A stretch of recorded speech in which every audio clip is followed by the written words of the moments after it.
इस तरह से जो ये माँग है, एमएसपी की माँग जो आपने कही जो बहुत ज़रूरी माँग है और आप उसके पूरे कारण भी आपने समझाए कि कैसे हैं।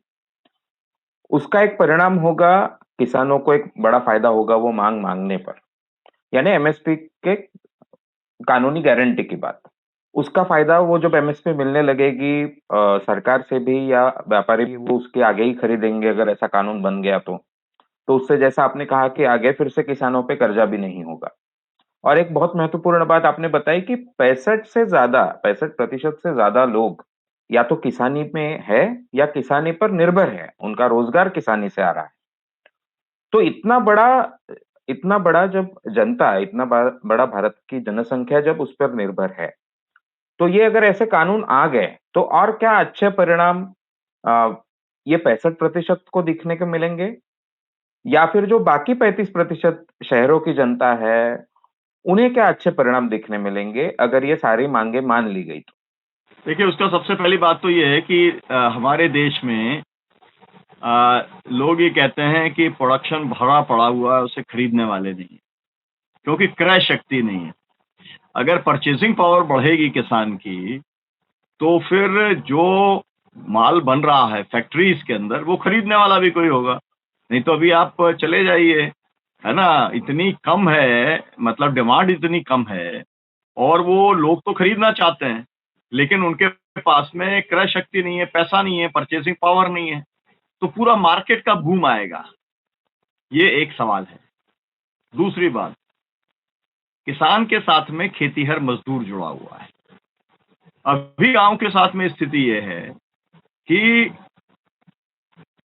50% से ज़्यादा अभी खेतीहर मज़दूर हो गए हर गाँव के अंदर। क्योंकि ज़मीन अगर किसी के पास में 100 एकड़ भी थी, आज से 76 साल पहले, तो 20 साल के बाद में पीढ़ी बदल जाती है।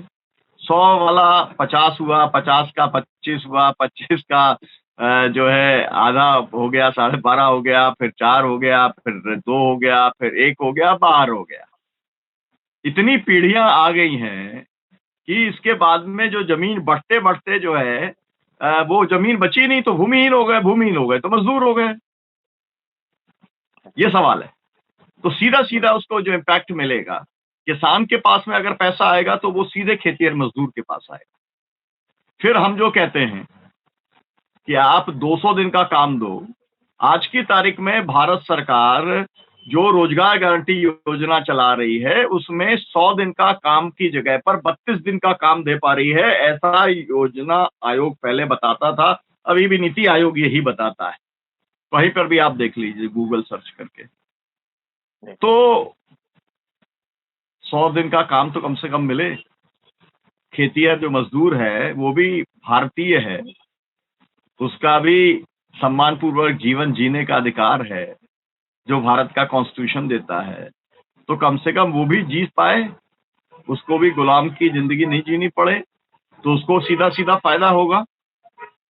मतलब ये है कि गाँव की मजबूती आएगी, अर्थव्यवस्था आपकी सुधरेगी। ये जो 5 ट्रिलियन है और जितना भी ट्रिलियन आप बोलते रहे, आंकड़ों में कुछ भी करते रहे।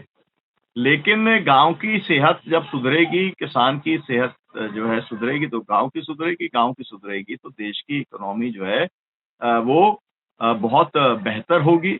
और ये एक सवाल एक है कि इस समय जो कुछ हो गया है, वो ये हुआ है कि इस समय ग्रोथ विदाउट एम्प्लॉयमेंट हो रहा है। जब आप पैसा कृषि क्षेत्र में खर्च करेंगे, तो फिर एग्रो बिज़नेस को आप बढ़ाएँगे। एग्रो बिज़नेस में कंपनी को नहीं लाएँगे आप कि वही कारगिल आप ले आए, वही मोंसेंटो आप ले आए। आप किसानों के कोऑपरेटिव्स को आगे लाने का काम आप करेंगे।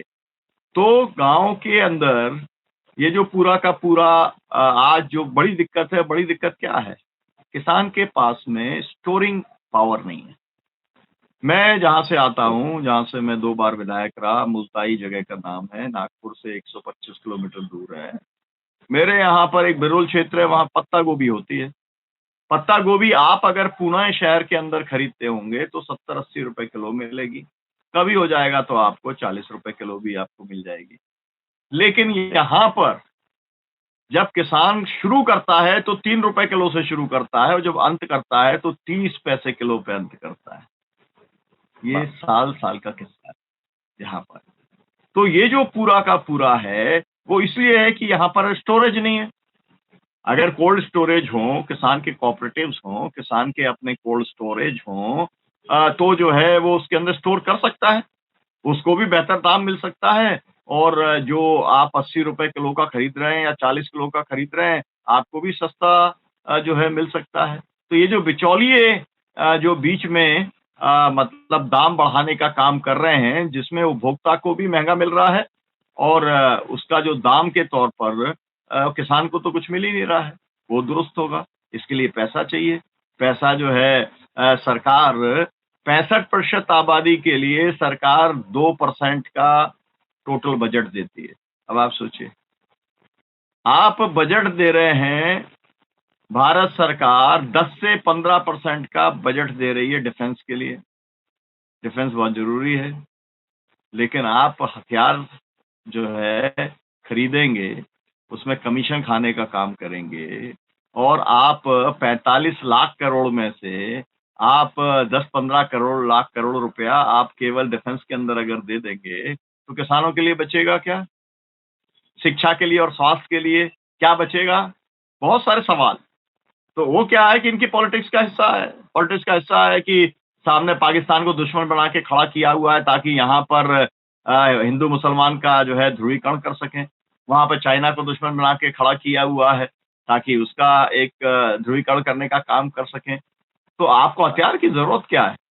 आप अगर आपके आस-पड़ोस के देशों के साथ में अच्छे रिश्ते हैं, तो आपको किसी तरीके की कोई बहुत बड़ा आपको डिफेंस के लिए खरीदने की ज़रूरत नहीं है, क्योंकि ये तो पूरी वही है, जो अमेरिका की पॉलिसी है, यूरोप की पॉलिसी है, पाकिस्तान को भी बेचते हैं, भारत को भी बेचते हैं, बांग्ला सबको बेचते हैं वो तो, है ना? और उनकी पूरी पॉलिसी ऐसी है कि एक-दूसरे को लड़ा करके रखो, तो जो काम यहाँ पर जिस तरीके से भारतीय जनता पार्टी जो काम करती है देश में कि आज आप देखिए कि हरियाणा और पंजाब के लोगों को भिड़ा के रखने की कोशिश हो रही है ना? आप मुझे बताइए, पंजाब का किसान दिल्ली जाना चाहता है, आपने क्यों रोक लिया हरियाणा में? क्या ये रास्ता जो है, इसके ऊपर कोई आपका विशेषाधिकार या आपका कोई मोनोपोली है? भारत का नागरिक कोई भी कहाँ पर भी जा सकता है। आपने 370 इसीलिए हटाई थी कि देश के सब लोग जा कर के वो तो ज़मीनें खरीदेंगे वहाँ पर, प्रॉपर्टी खरीदेंगे। वो बात अलग है कि अभी तक किसी की हिम्मत नहीं पड़ी है श्रीनगर में जाकर के कारखाना लगाने की, है ना? कुछ नहीं भाई शाह साहब तो लगवा सकते हैं, उनका बेटा जो है, वो भी इंडस्ट्री है, बहुत सारे बीजेपी के बड़े-बड़े नेता हैं, उनकी बड़ी-बड़ी इंडस्ट्रियाँ हैं, वही लगा दें जाकर के श्रीनगर में ज़मीनें खरीदें और दिल्ली की जगह वहीं रहने लग जाएँ ना, चार्टर प्लेन से आ जाया करें दिल्ली, है ना? तो ख़ैर वो सब कुछ होना नहीं है, लेकिन मैं आपको ये बात इसलिए कह रहा हूँ, कि आप वोट बटोरने के लिए 370 आपने खत्म करके, आपने सब कुछ किया, आपने कहा कि पूरे देश के अंदर सब मंडियाँ एक हैं। अरे! तो भाई अनाज कहीं पर भी ले जाके बेच सकते हो। तो पंजाब का किसान दिल्ली क्यों नहीं आ सकता? कौन-सी लॉजिक है? कौन आपका मतलब ये है कि आपने कटीले तार लगा दिए। मैं जो है कृष्टि जी मैं गया हुआ हूँ Bharat Pakistan border, Bharat-Bangladesh border, भारत-नेपाल border, है ना? और जो है आस-पास का बर्मा बॉर्डर, मैं सब बॉर्डरों पे गया हुआ हूँ। मैंने तो ऐसा 14 लेयर सिक्योरिटी कहीं भी नहीं देखी। जो पंजाब के किसानों के लिए आप खड़ी कर रहे हो। मतलब दुश्मन आप मान रहे हो। आप सोचिए, जो इस देश का अन्नदाता है, जिसके चलते जो है इस देश की आत्मनिर्भरता है, खाद्य आत्मनिर्भरता है, एक लोगों को कम से कम एक है जीवन कि हाँ भाई भूखे हम नहीं मरेंगे। आप उन्हीं को दुश्मन आप मान रहे हैं। तो इस तरीके के सवाल है तो बाँटने का सवाल है। मैं आपसे कह रहा था कि आप हरियाणा आप पंजाब बाँटोगे, आप हिंदू-सिख बाँटोगे, आप हिंदू-मुसलमान बाँटोगे, हिंदू-मुसलमान को बाँटोगे और मुज़फ्फरनगर के अंदर दंगे कराओगे। किसान इकट्ठे हो जाएँगे, कहेंगे भई नारा लगेगा हर हर महादेव और जो है अल्लाहू अकबर, तो आप जो है उसके अंदर भी मीन मेक निकालने का काम करोगे। मेरा कहने का मतलब ये है कि ये कोशिश इन्होंने तब भी की थी जब लखीमपुर के अंदर ये जो अजय मिश्रा टेनी हैं, जो राज्य मंत्री है, गृह राज्य मंत्री, इसने साजिश करके जब कहा 4 किसानों को जब कुचलवाया था, एक पत्रकार भी कुचला गया था, तब उनकी ये साजिश थी। तब पंजाब में चुनाव होने थे। पंजाब के अंदर भाजपा कहीं आपको मालूम है ही नहीं, तो स्टैंड क्या करेगी? लेकिन जुगत में रहते हैं हर समय। कि सत्ता एक भी राज्य में हमारे बिना नहीं होनी चाहिए। अगर चुन भी ली जाए, 8-10 राज्यों में चुन लिया विपक्ष की सरकारें, तो इन्हें गिरा-गुरू दी, 50-50 करोड़ में विधायक खरीद लिए, आप ही क्या खरीदे बम्बई में, है ना? आपने देखा। तो ये मेरा मतलब ये है कि ये लोग यही काम करते हैं केवल, बाँटने का काम करते हैं। किसान जी। आंदोलन जोड़ने का काम करता है और किसान ने सबको जोड़ा हुआ है और इसीलिए हम लोगों को किसान संगठन चलाने में सहूलियत है।